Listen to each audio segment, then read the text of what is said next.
bonsoir. Vous êtes Bonsoir. au 18e rencontre du cinéma de Gérard May.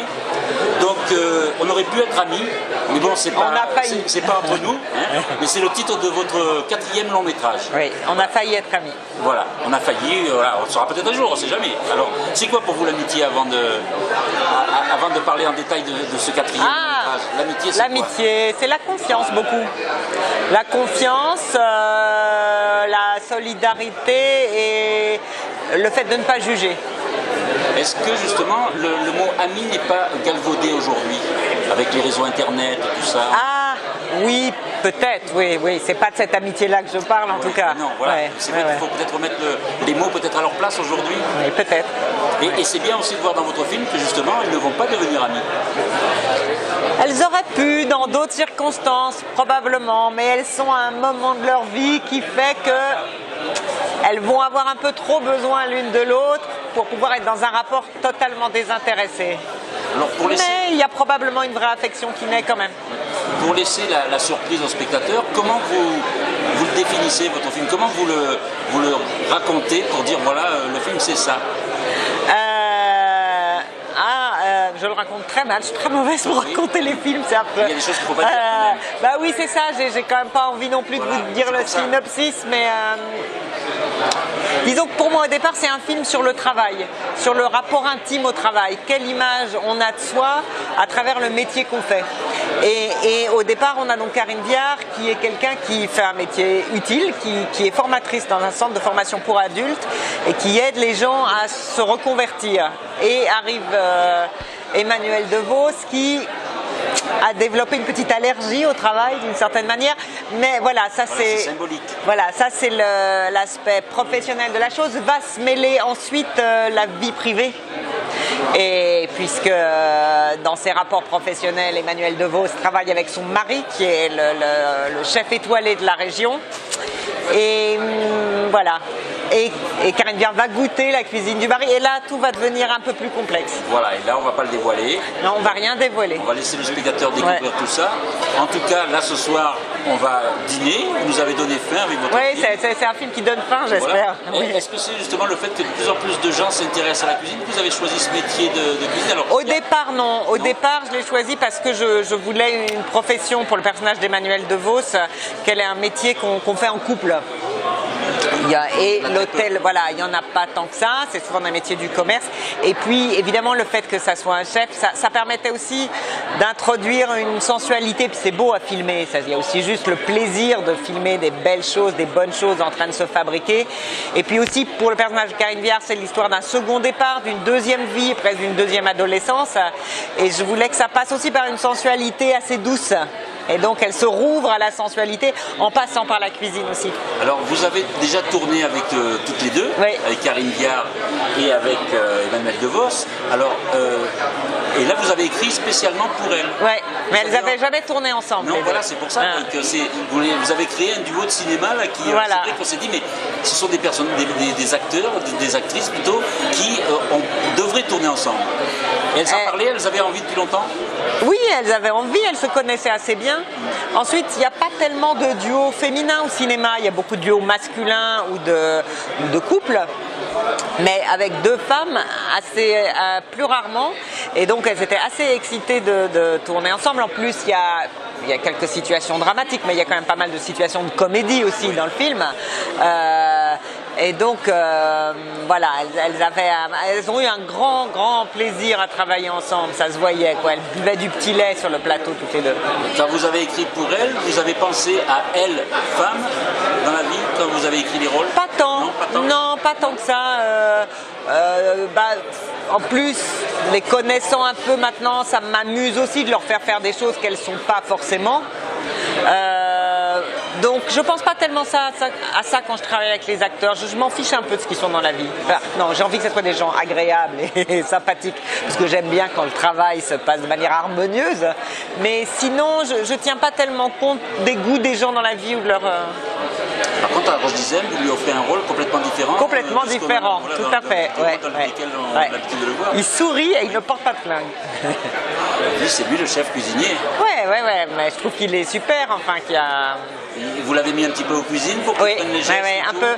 On a eu un conseiller culinaire qui est Jean Humbert et Rochdy l'a suivi en cuisine, a appris à faire les gestes et Jean était tout le temps là quand on tournait dans la cuisine pour vérifier que tout était absolument juste sur le... Et j'ai eu son label, j'étais très contente de ça parce que moi je suis très attachée au réalisme de ces détails-là et j'ai eu son label d'authenticité absolue sur tout ce qui se passe dans la cuisine. Ça veut dire que sur le tournage, vous mangiez bien, mieux que sur non?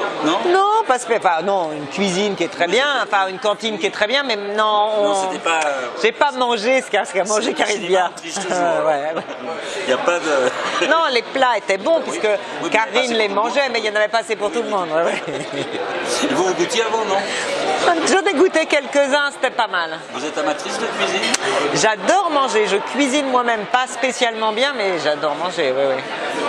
Alors, surtout ce genre de choses. Alors comme dans tous vos films, vous apparaissez, vous avez un petit rôle. Mais... Un peu plus grand que d'habitude, vous avez remarqué, je suis un peu moins flemmard cette fois-ci. Oui, voilà, donc c'est le fait de prendre l'habitude d'être devant et derrière en même temps, ça devient une... Non, je me suis juste fait engueuler par mon producteur qui a trouvé que j'avais fait des apparitions trop petites dans les précédents, donc il m'a dit tu vas te mettre au travail un peu là ma fille. J'ai obéi parce que je... Est-ce que vous n'avez pas peur qu'on vous catalogue comme réalisatrice maintenant, non? C'est quoi le métier le plus important pour vous maintenant? Oui, c'est réalisatrice sûrement, mais je suis très contente d'aller jouer sur les films des autres. Ensuite, moi comme actrice, j'ai beaucoup plus de plaisir à être dans les films des autres que dans les miens, ça assez clairement. Alors, comment on se prépare pour devenir réalisatrice? Est-ce que vous, ça a été un besoin Je me suis pas préparée, j'ai sauté dans le grand bain direct sans... Vous n'avez pas pensé, vous avez dit allez, il faut y aller. Le premier film, vous avez fait... Non, j'avais écrit un premier scénario qui a été réalisé par quelqu'un d'autre et j'étais d'accord avec aucun de ses choix, mais je dis pas que le film est pas bien, je dis que c'était juste et donc je me suis dit qu'il fallait que j'y aille. Voilà. Oui, parce qu'on réalise mieux les choses qu'on a écrites. C'est vrai que souvent les réalisateurs français sont... Oui, c'est vraiment l'école française de l'auteur-réalisateur, oui. Ce qui n'est pas le cas aux États-Unis, ce qui est moins le cas aux États-Unis. Je voulais vous poser une autre question, mais j'ai un petit trou de mémoire, mais ça va revenir parce que j'ai tellement de choses. Moi, c'est moi qui me suis déconcentré aujourd'hui. Parce que vous avez les fenêtres fermées, là, et moi, elles sont... Ah oui, il y en a pas. Alors ça, on va le couper. Parce que moi, en général, on ne coupe pas, on fait du brut.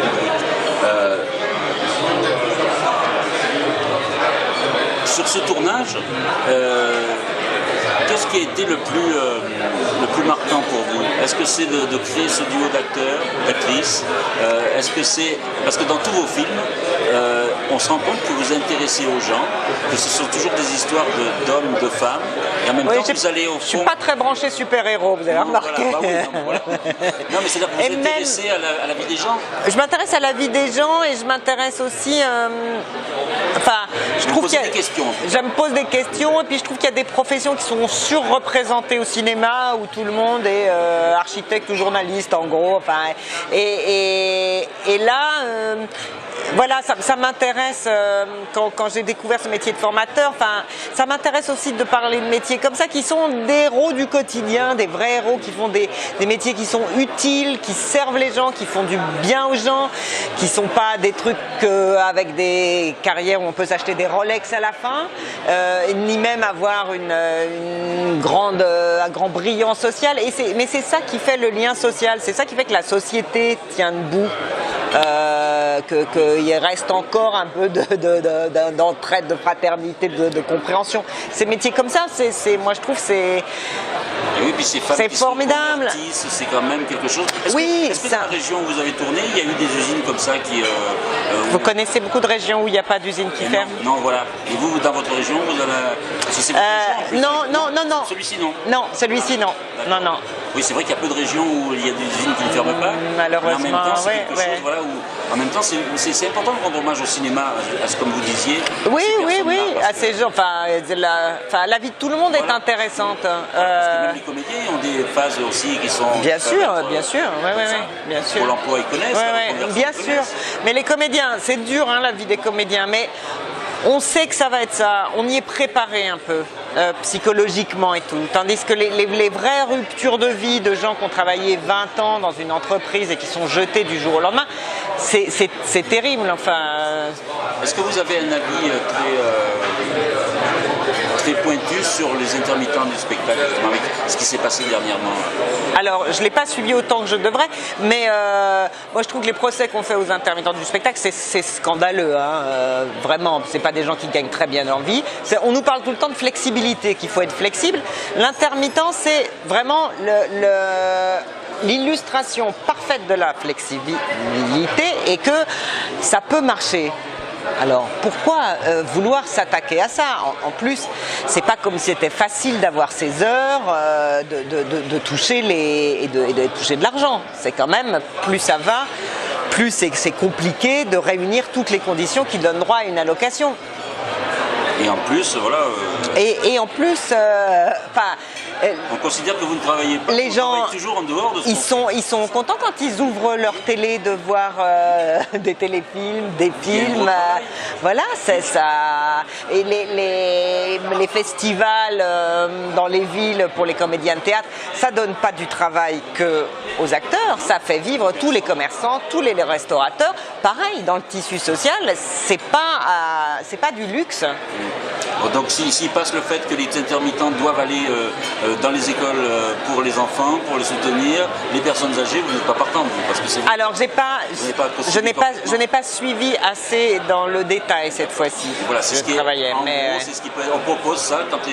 Il faudrait que j'ai lu, je ne peux pas me prononcer sur un truc où j'ai pas lu. Décidé, là, et donc on espère que votre métier va pouvoir être... Parce que vous dépendez aussi de tous ces gens-là. Mais bien sûr, voilà. Donc, bien c'est sûr. Un métier où on ne peut pas faire et il y a beaucoup de gens, enfin de techniciens, etc., qui font très bien leur métier et qui sacrifient beaucoup de choses. C'est pas facile cette condition d'intermittent. Et ça, c'est pas des profiteurs, c'est plutôt des gens qui sacrifient une sécurité, un confort à leur art. Vous travaillez toujours avec la même équipe? Oui, beaucoup. Oui, Ouais. En tout cas, on sent la bonne humeur de vos films et en même temps une histoire qui nous fait plaisir. Et en même temps, là, il y a le plaisir des yeux, des dialogues, des acteurs et puis en plus de la nourriture. Donc on va vous souhaiter un bon appétit pour ce soir. Merci beaucoup. Merci Anne-Menie. Et donc on aurait pu être amis. Donc c'est le titre. On a failli être amis. Donc il sort le 25 juin. 25 juin. Donc on a le temps de pouvoir bien le mettre en place. De préparer un bon petit plat pour pouvoir que les spectateurs se le mettent en bouche et dans la tête. Merci beaucoup. Merci à vous.